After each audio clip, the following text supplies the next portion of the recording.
Alors, en ce qui concerne les apports en vitamine D via l'alimentation ou via le soleil, au niveau de la différence, on peut répondre à cette question, savoir si la différence est importante. Est-ce qu'il vaut mieux se supplémenter en vitamine D? Est-ce qu'il vaut mieux s'exposer au soleil? Est-ce qu'il vaut mieux manger des aliments riches en vitamine D? La réponse est assez facile.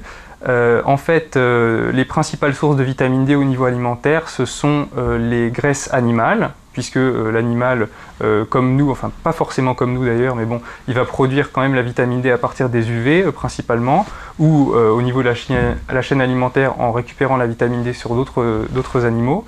Il stocke cette vitamine dans les graisses, comme l'homme, et donc nous, quand on consomme des aliments gras, comme par exemple du saumon, des œufs, ou des produits laitiers, on va récupérer un peu de cette vitamine D qui était stockée.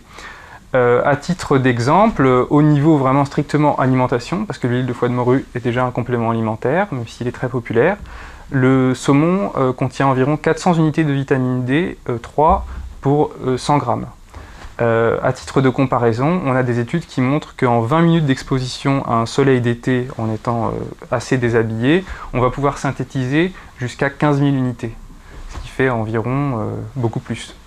Donc on voit que l'alimentation à elle seule ne peut pas suffire pour couvrir tous les besoins en vitamine D, puisque nous, à l'origine, avant de vivre dans les villes et d'avoir des modes de vie assez sédentaires, on était beaucoup plus exposés au soleil, donc on avait forcément une synthèse de vitamine D plus importante et des taux plus importants.